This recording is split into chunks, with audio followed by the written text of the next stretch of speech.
Ladies and gentleman, ಕಾಂಗ್ರೆಸ್ಗೆ ಹೊಸ ಸಾರಥಿ MB Patil Congress ಅಧ್ಯಕ್ಷರಾಗ್ತಾರಾ? Satish Jarkiholi KPCC ಅಧ್ಯಕ್ಷ ಸ್ಥಾನದ ಮೇಲೆ ಕಣ್ಣಿಟ್ಟಿದ್ರು. ಆದರೆ ಎಂಬಿ ಪಾಟೀಲ್ ಕಾಂಗ್ರೆಸ್ನ ಅಧ್ಯಕ್ಷರಾಗುವ ಸಾಧ್ಯತೆಗಳು ಹೆಚ್ಚಳವಾಗಿವೆ. ಎಂಬಿ ಪಾಟೀಲ್ ಕಾಂಗ್ರೆಸ್ನ ನಿಷ್ಠಾವಂತ ನಾಯಕರು. ಕಾಂಗ್ರೆಸ್ನ ಅಧ್ಯಕ್ಷರಾಗೋದು ಅಂದರೆ ಕೆಪಿಸಿಸಿ ಅಧ್ಯಕ್ಷರಾಗೋದು ಡಿಕೆ ಶಿವಕುಮಾರ್ ಅವರಿಂದ ತೆರವಾಗುವಂಥ ಸ್ಥಾನಕ್ಕೆ ಎಂಬಿ ಪಾಟೀಲ್ ಕೆಪಿಸಿಸಿ ಅಧ್ಯಕ್ಷರಾಗುವ ಎಲ್ಲ ಸಾಧ್ಯತೆಗಳು ದಟ್ಟವಾಗಿವೆ. ಈ ಕುರಿತ ಎಕ್ಸ್ಕ್ಲೂಸಿವ್ ಅಪ್ಡೇಟ್ಸ್ ಅನ್ನು ನಾನು ಕೊಡ್ತೀನಿ. ನೆಲ ಜಲ ಭಾಷೆಗಾಗಿ ಪ್ರಾಮಾಣಿಕ ಪತ್ರಿಕೋದ್ಯಮ, ನಾನು ಹೇಮ.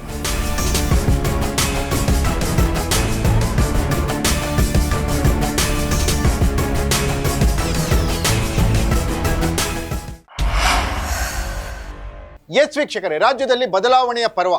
ಒಂದು ಕಡೆ ಮುಖ್ಯಮಂತ್ರಿ ಬದಲಾವಣೆಯ ಗಾಳಿ ಬೀಸ್ತಾ ಇದ್ರೆ, ಮತ್ತೊಂದು ಕಡೆ ಕೆಪಿಸಿಸಿ ಅಧ್ಯಕ್ಷರು ಬದಲಾಗ್ತಾರೆ ಅನ್ನುವಂತಹ ಮಾಹಿತಿ ಸಿಗ್ತಾ ಇದೆ.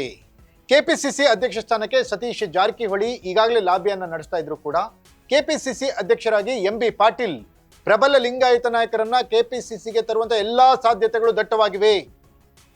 ಲಿಂಗಾಯತರ ನಾಯಕತ್ವದಲ್ಲಿ ಬಿಜೆಪಿ 2028ರ ಚುನಾವಣೆಗೆ ಹೋಗಬೇಕು ಅನ್ನೋ ತೀರ್ಮಾನ ಮಾಡಿರೋ ಈ ಹಂತದಲ್ಲೇ ಕಾಂಗ್ರೆಸ್ ಕೂಡ ಪ್ರಬಲ ಲಿಂಗಾಯತ ನಾಯಕರಿಗೆ ಕೆಪಿಸಿಸಿ ಅಧ್ಯಕ್ಷ ಸ್ಥಾನವನ್ನ ಕೊಡುವ ದಿಕ್ಕಿನಲ್ಲಿ ಯೋಚನೆಯನ್ನ ಮಾಡ್ತಾ ಇದೆ.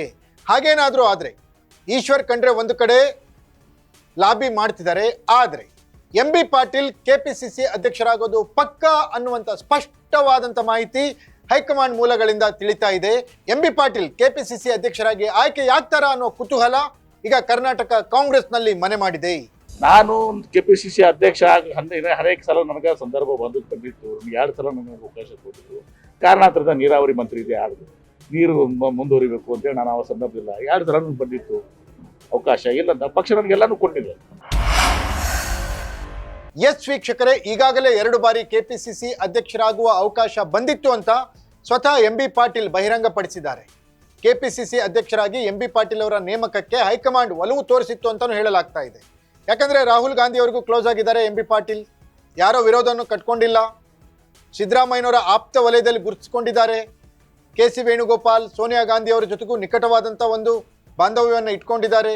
ಪ್ರಿಯಾಂಕಾ ವಾದ್ರಾ ಕೂಡ ಎಂಬಿ ಪಾಟೀಲ್ ಅವರ ಜೊತೆಗೆ ಚೆನ್ನಾಗಿದ್ದಾರೆ.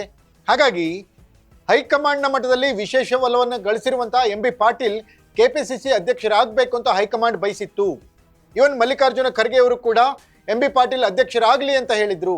ಆದರೆ ಎಂಬಿ ಪಾಟೀಲ್ ಯಾಕೋ ಅಧ್ಯಕ್ಷರಾಗಿರಲಿಲ್ಲ.